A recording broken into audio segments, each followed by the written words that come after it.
Pour Julien, la stabilité avait toujours été le signe le plus évident d'un amour mature. Au cours des 5 années passées à partager sa vie avec Clara, il avait appris à respecter ses manies, ses silences, les bonjours et ceux qui l'étaient moins. Elle, en retour, semblait avoir trouvé en lui un port d'attache sûr. Ensemble, ils avaient bâti un quotidien tranquille, ponctué de petites traditions qui donnaient un sens à chaque journée, des déjeuners du dimanche aux films du vendredi soir, choisis avec soin. Rien d'éclatant, juste une vie solide, comme il aimait à le dire. Il en était fier et, pendant longtemps, il a cru qu'elle l'était aussi. La première fois qu'il entendit le nom de Dominique, ce fut au détour d'une conversation anodine sur de vieux amis d'université à recontacter. Clara mentionna qu'il était apparu à un événement scientifique auquel elle avait assisté et qu'ils avaient échangé leurs coordonnées. Juliane réagit avec une indifférence polie, se contentant d'un léger hochement de tête. À ce moment-là, rien ne laissait présager autre chose qu'une amitié ravivée. C'était courant, naturel, voire positif, se dit-il. Voir Clara s'enthousiasmer pour ses propres relations le confortait dans l'idée qu'elle élargissait son monde. Cela faisait partie de la vie de couple, s'encourager mutuellement. Mais peu à peu, cette nouvelle personne commença à s'immiscer trop souvent dans leurs conversations. Il y avait toujours une remarque sur une idée de Dominique, un compliment sur son intelligence ou une anecdote amusante qu'elle tenait à partager. Semaine après semaine, son nom était prononcé plus que celui de n'importe quel autre collègue ou ami. Julian restait attentif, mais choisit de faire confiance. Il écoutait sans l'interrompre, retenant ses doutes au plus profond de lui. L'insécurité, en amour, se cache souvent derrière le silence. Le problème ne résidait pas dans les mots, mais dans les détails. Un mardi ordinaire, elle mentionna qu'elle retrouvait Dominique pour un café après le travail, car il voulait discuter d'une proposition de recherche. Rien d'alarmant encore. Le malaise s'installa lorsque cela se reproduisit. 2 fois par semaine, puis presque chaque jour. Parfois, elle ne le prévenait même plus. Elle rentrait plus tard, prétextant des réunions prolongées, le trafic ou un arrêt rapide pour manger un morceau. Julien préférait ne pas la confronter. Il observait. Il notait mentalement chaque petit changement dans leur routine, chaque heure supplémentaire qui apparaissait comme par magie, chaque message qu'elle recevait et pour lequel elle se détournait aussitôt. Ses vêtements aussi changèrent. Clara, qui s'habillait simplement au quotidien, se mit à choisir ses tenues avec plus de soin, même les jours où rien de spécial n'était prévu.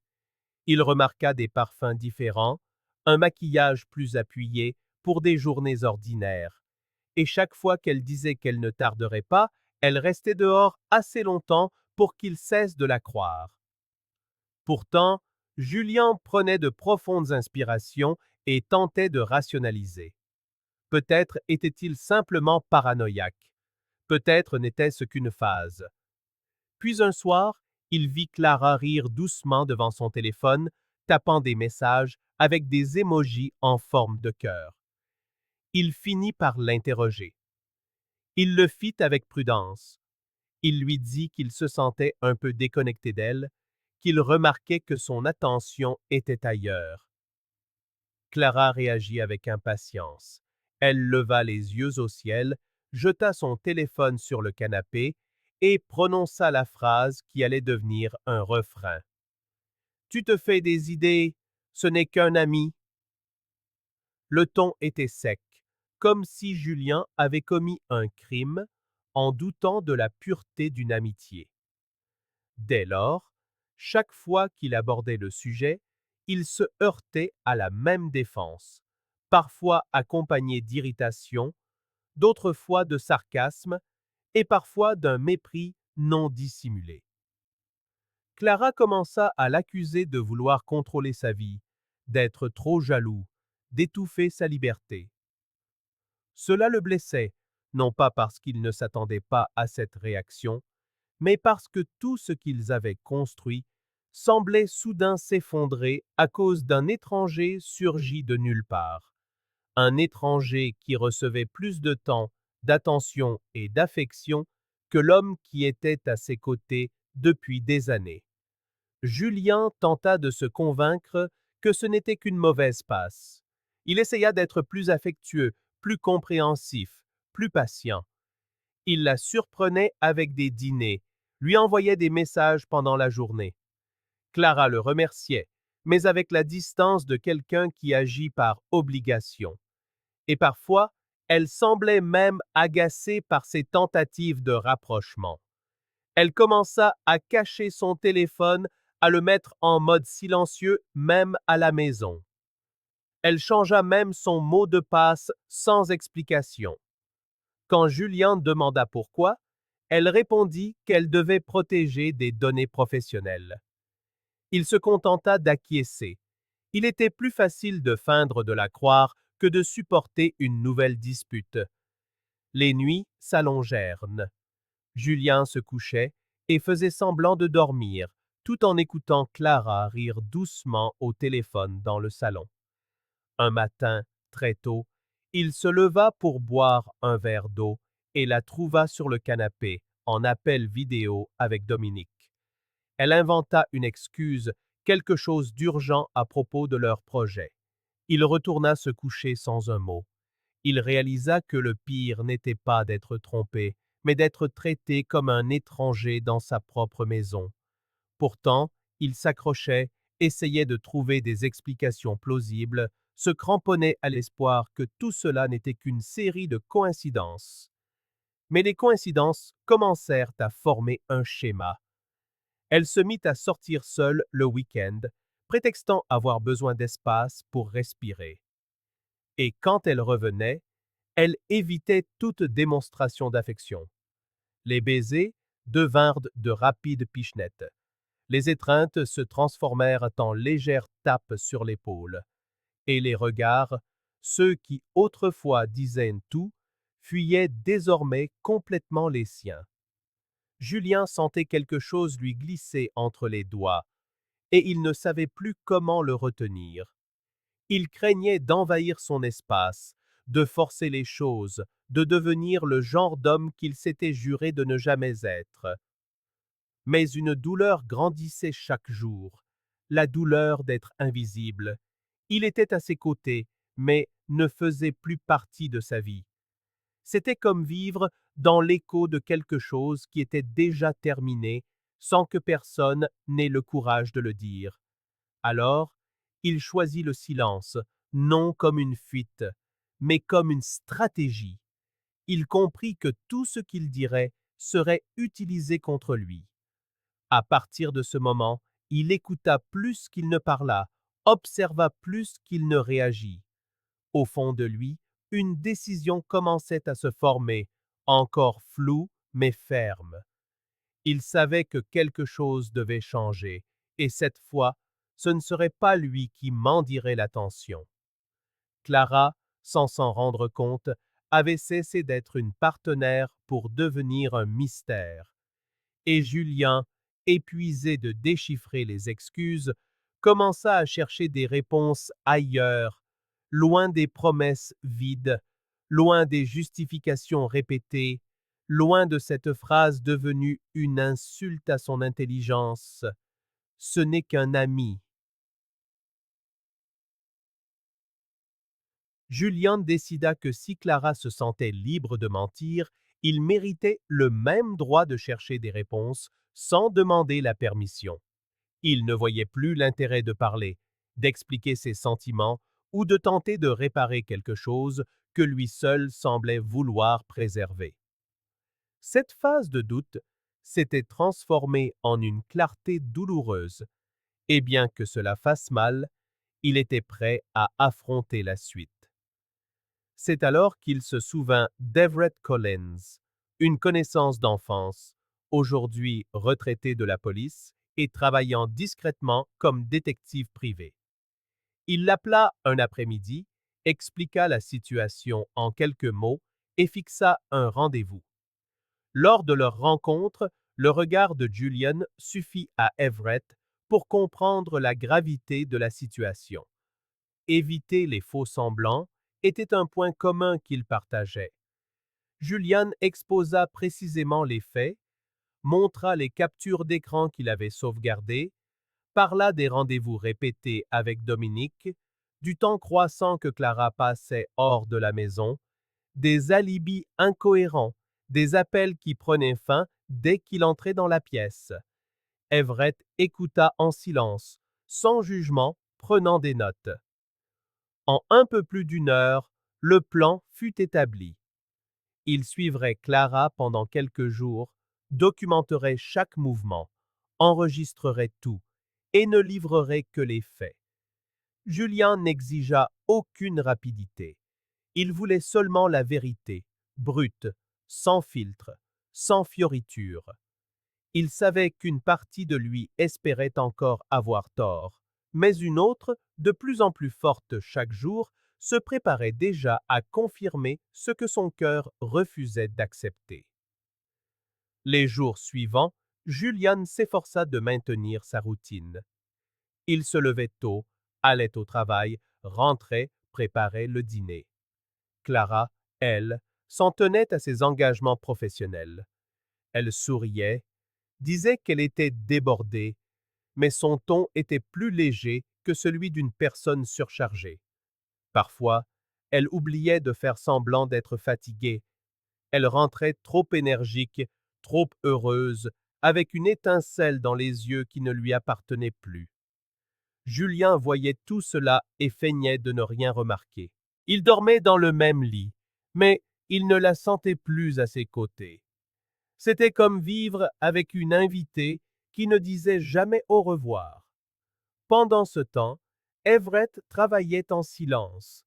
Au bout de 4 jours, Julian reçut un message. « On peut se voir. J'ai ce qu'il te faut. » La rencontre fut rapide et directe. Everett lui tendit une clé USB, quelques photos imprimées et un petit dossier de notes. Il ne dit pas grand-chose, juste « Tu mérites de savoir avec qui tu partages ta vie. » Julien le remercia d'une poignée de main, rentra chez lui et resta assis quelques minutes à fixer l'enveloppe scellée. Il avait l'impression que l'ouvrir allait anéantir les derniers vestiges de leur relation, mais retarder l'inévitable n'avait plus d'importance. Il alluma l'ordinateur, inséra la clé et lança la lecture. Les images le frappèrent comme des coups de poing. Dominique et Clara, dans un bar chic, assis bien trop près l'un de l'autre pour une simple conversation. Elle portait une robe bleue qu'elle avait prétendue trop vieille pour leurs sorties à deux. Sur une autre photo, ils marchaient côte à côte le long de la rivière. Sur une troisième, ils s'enlaçaient sur un parking, souriant comme des adolescents épris. Mais c'est la vidéo, enregistrée dans l'ascenseur du bureau de Dominique, qui balaya le moindre doute. Un long baiser passionné, naturel et fluide, comme celui d'un couple à l'aise dans sa trahison. La preuve finale était le reçu d'une réservation pour un chalet au lac Hartwell. Clara avait utilisé son adresse e-mail personnelle, celle qu'elle prétendait n'utiliser que pour les réseaux sociaux. La date correspondait au week-end où elle avait dit assister à un séminaire hors de la ville. Le nom de Dominique était indiqué comme responsable, mais des photos montraient Clara sur le siège passager de sa voiture, une valise sur les genoux. Julian lut chaque ligne, visionna chaque image et à la fin ne dit rien. Il ne cria pas, ne pleura pas. Il referma simplement le dossier, supprima la vidéo de l'écran et posa les bras sur la table. C'était tout. La vérité était là, devant lui, laide, froide, calculée. Ce qui blessait le plus, ce n'était pas le baiser, le voyage, le chalet. C'était la façon dont Clara souriait, comme si elle vivait un chapitre parallèle de sa vie, sans culpabilité, sans contrainte. Le fait qu'elle rentrait à la maison après chacune de ces rencontres l'enlaçait, le regardait dans les yeux en mentant et dormait à ses côtés comme la femme la plus fidèle du monde. Cela le brûlait plus que n'importe quelle image. Le lendemain, Julien fit ce qu'il avait à faire. Il se rendit à la banque et sépara ses finances. Il gela les comptes joints, retira Clara de la liste de ses ayants droit, transféra ses investissements sous un autre nom. Il confia la clé du coffre-fort à un ami de confiance. Il contacta son avocat et entama les démarches pour mettre à jour les registres de propriété. Il n'y avait plus de place pour le dialogue et encore moins pour les justifications. Désormais, leur relation serait réduite à des documents, des clauses, des lignes contractuelles, et ils géreraient tout cela avec la froideur de quelqu'un forcé de grandir de manière cruelle. Clara continuait comme si de rien n'était. Des baisers sur la joue, de brefs sourires, des commentaires sur le trafic, le travail, une amie en pleine crise amoureuse qui avait besoin de parler. Julien répondait par des phrases courtes, des gestes économes. Son absence commençait à lui peser, mais elle ne réalisait pas qu'elle était nouvelle et définitive. Intérieurement, il était déjà parti. Il ne cherchait plus de réponse. Il ne cherchait plus de rédemption. La partie était terminée. Il ne restait que la scène finale, et il en serait le metteur en scène. À la fin de cette semaine, il reçut d'Everett la confirmation de l'adresse du chalet et de la nouvelle réservation que Clara et Dominique avaient effectuée. Julian n'hésita pas. Il appela Marcus, un ami de longue date et partenaire en affaires, quelqu'un qui savait garder un secret et qui était déjà au courant de l'histoire. « J'ai besoin que tu viennes avec moi. Ce sera rapide. » Marcus ne posa aucune question. Ils étaient sur la même longueur d'onde. Il était temps de clore un chapitre, avec clarté, avec des documents et surtout avec des preuves. Car pendant que Clara souriait devant lui, comme si elle dupait encore quelqu'un, Julien portait déjà en silence la certitude de tout ce qu'elle avait fait. Et bientôt, elle verrait que l'homme silencieux qu'elle avait ignoré pendant des semaines était le seul à connaître toute la vérité. Le portail du chalet était légèrement entr'ouvert, la lumière à l'intérieur fendant l'obscurité comme une invitation cynique. Julien se gara à quelques mètres et Marcus positionna son téléphone sur le tableau de bord, en mode enregistrement. Tous deux savaient exactement ce qu'ils faisaient. Malgré la tension palpable, leur détermination était totale. Julian sortit le premier et frappa fermement à la porte. Le temps qu'il fallut pour qu'on ouvre confirma ce qu'il savait déjà. Quand la porte s'entrebâilla enfin, Clara apparut, les cheveux attachés à la hâte, vêtue d'un peignoir beige que Julian connaissait bien. Le choc figea son visage une seconde. Derrière elle, Dominique surgit, torse nu, tenant deux verres à la main. Julien ne dit rien. Il sortit son téléphone de sa poche et montra l'écran où défilaient les images. La promenade le long de la rivière, le baiser dans l'ascenseur, les enregistrements de leur arrivée au chalet la veille. Clara recula, tenta de cacher son visage avec sa main, comme si fermer les yeux pouvait effacer ce qui était devant elle. Dominique essaya d'intervenir, balbutiant quelque chose sur le respect de la vie privée, mais Marcus entra dans le champ avec son autre téléphone, filmant sous un angle différent. Cela suffit à les faire reculer tous les deux. Julien dit simplement: Tu as jusqu'à dimanche pour récupérer tes affaires de l'appartement. Après, je change les serrures. Puis, il tourna les talons. Le trajet du retour se fit en silence. Marcus proposa de conduire Julien chez ses parents, mais il préféra rentrer seul. Une fois chez lui, il se rendit directement dans la chambre et commença à emballer les affaires de Clara dans des cartons. Chemises, livres, parfums, accessoires, tout fut emballé avec soin, sans rien déchirer, sans rien détruire. Chaque carton fut scellé avec du ruban adhésif, étiqueté à son nom, et empilé dans un coin du salon. Pendant ce temps, il reçut 3 messages, puis 7 autres. Clara alternait entre la culpabilité, le déni et des excuses puériles. L'un disait: Ce n'est pas ce que tu crois.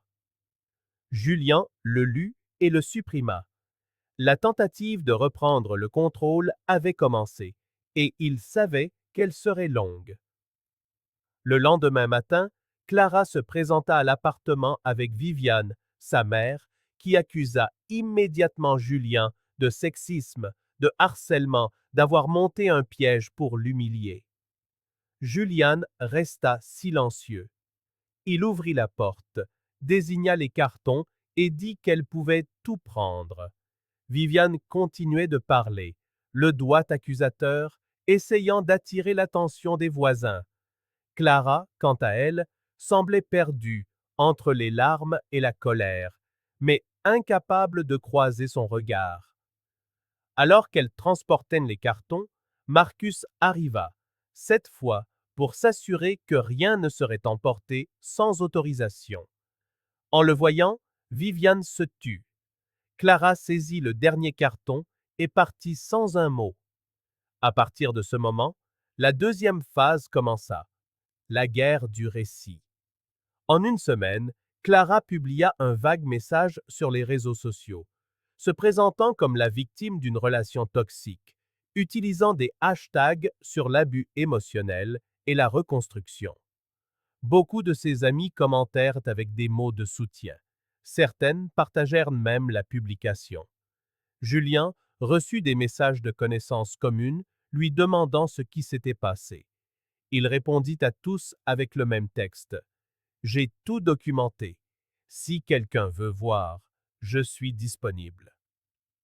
Personne ne demanda. Viviane se mit à envoyer des emails exigeant une compensation pour dommages moraux, affirmant que Clara avait été publiquement humiliée. Julian transféra tout à son avocat. Aucune réponse directe ne fut donnée.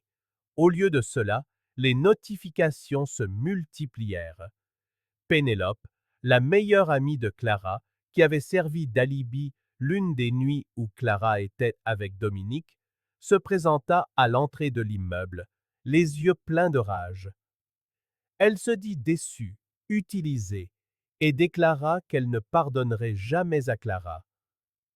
Elle révéla que Clara lui avait dit qu'elle était avec elle cette nuit-là, alors qu'en réalité, elle était au chalet. Pénélope ne lui adressa plus jamais la parole. D'autres s'éloignèrent aussi.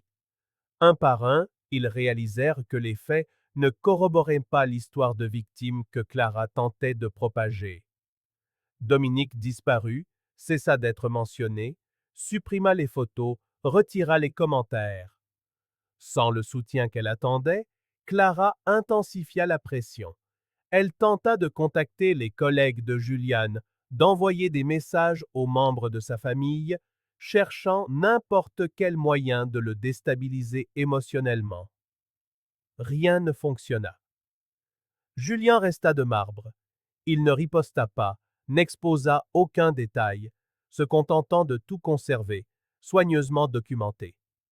Avec le temps, ses attaques prirent un tour désespéré. Elle créa un profil anonyme pour laisser des commentaires injurieux sur les photos de Julien. Elle fut démasquée. Elle utilisa le nom d'autres personnes pour savoir s'il voyait quelqu'un d'autre. Elle envoya même des fleurs à son bureau, signées une vieille admiratrice, dans l'espoir de semer la confusion. Julian avait bloqué toutes les issues possibles. Une ordonnance restrictive fut demandée et approuvée sans résistance grâce aux preuves. Clara reçut la notification avec stupeur. Julian apprit par d'autres qu'elle avait pleuré en quittant le tribunal. Pendant ce temps, la routine de Julian prenait de nouvelles formes. Il nettoya la maison de toute trace de leur vie passée, repeignit les murs, réorganisa les meubles, se débarrassa des cadeaux qu'elle lui avait offerts au fil des ans, donna les livres, vendit des objets personnels. Il se mit à fréquenter des lieux qu'il évitait autrefois, redécouvrit de vieux passe-temps, se remit à la cuisine, renoua avec ses amis. Lors d'un dîner avec un groupe qu'il n'avait pas vu depuis des mois, il ressentit quelque chose qu'il n'avait pas connu depuis longtemps, la légèreté. Ce n'était pas de l'euphorie, c'était une reconstruction. Julien préférait le silence aux célébrations excessives. Il savait que la vraie victoire ne venait pas de la confrontation, mais de la clarté, et qu'il l'avait obtenue par des actions calmes, cohérentes et indéniables. Chaque tentative de Clara pour inverser le récit, implorer la pitié, effacer les traces de ses actes, ne faisait que renforcer l'ampleur de la vérité qu'elle essayait de cacher. Et sans s'en rendre compte, elle continuait de fournir de nouvelles pièces de sa propre culpabilité. Lentement, son nom s'estompa des conversations. Les messages se firent rares, les provocations inutiles. L'histoire que Clara voulait raconter perdit du terrain face à la réalité que Julien avait choisi d'écrire de ses propres mains. Et même s'il y avait de la douleur dans ce processus, il y avait aussi la paix. Une paix qui ne reposait ni sur des explications ni sur la vengeance, mais simplement sur la certitude qu'il était sorti entier, même après avoir été brisé. Julien réorganisa sa vie avec une précision chirurgicale. Après tout ce chaos, il ne voulait aucune trace de douleur éparpillée dans l'appartement. Les cartons de Clara étaient partis, et avec eux, les souvenirs qui le liaient à un passé qui n'avait plus de sens. Peu à peu, il créa de nouveaux rituels. Il se levait plus tôt, préparait son café lentement et écoutait de la musique qu'il partageait autrefois avec elle, mais qui signifiait désormais autre chose. C'était comme s'il se réappropriait ses propres choix, libérant les sons, les saveurs et les gestes du poids de la mémoire. Au travail, ses collègues l'abordaient avec prudence, se demandant comment il avait réussi à traverser tout cela sans s'effondrer. Certains s'attendaient à trouver un homme amer. Au lieu de cela, ils trouvèrent quelqu'un de concentré, de sereinement productif. Julian ne répondait qu'au strict nécessaire, ce qui lui valut encore plus de respect. Quand on l'interrogeait sur Clara, il disait simplement que certains choix révèlent des vérités que la cohabitation dissimule. Personne n'insista. Il était clair qu'il avait tourné la page d'une manière rare, sans avoir eu besoin de détruire l'autre pour se reconstruire. Les vendredis soirs, autrefois réservés aux dîners à deux et aux films déjà vus, étaient désormais remplis de livres. Julian fit la liste de tout ce qu'il avait toujours voulu lire et qu'il remettait sans cesse à plus tard. Il trouvait de la joie à tourner les pages sans interruption, sans message nocturne important, sans devoir rivaliser pour l'attention avec un téléphone. Il découvrit que le silence, autrefois redouté, pouvait être un cadeau. Un samedi après-midi, il décida de rénover l'appartement. Il changea les rideaux, s'offrit un nouveau service de vaisselle, réorganisa la disposition des tableaux au mur. Des gestes simples, mais chargés de symboles. Le foyer qui avait été le théâtre de la suspicion allait devenir un havre de paix. Il se mit à cuisiner pour lui-même, même lorsqu'il était seul, comme une manière de prendre soin de lui. Il se lança dans des recettes que Clara avait toujours jugées ennuyeuses et redécouvrit des saveurs qu'elle n'avait jamais daigné comprendre. Grâce à ces petits gestes, il reconstruisait, strate après strate, son estime de lui-même. Un matin, en sortant de la boulangerie, il aperçut Dominique de l'autre côté de la rue, seul, le regard fixé sur son téléphone, l'air distrait. Julian songea un instant à traverser, à le confronter, à lui dire tout ce qu'il n'avait jamais dit. Mais il choisit de continuer son chemin. Dominique ne méritait pas le poids de la colère que Julien avait autrefois portée. Certes, il était complice, mais la véritable blessure venait de celle qui prétendait l'aimer. Lâcher prise sur son ressentiment était la clé finale pour se libérer de cette histoire, et il avait fait trop de chemin pour revenir en arrière. Quelques semaines plus tard, on sonna à la porte. C'était un livreur, avec un carton scellé, sans adresse d'expéditeur. À l'intérieur, une lettre manuscrite et un collier que Julian avait offert à Clara pour leur 3e anniversaire. La lettre, d'une écriture brouillonne et raturée, était une suite d'excuses. Elle avouait sa honte, écrivait qu'elle n'aurait jamais cru qu'il aurait le courage d'aller jusqu'au bout, qu'elle pensait que même découvert, il finirait par céder.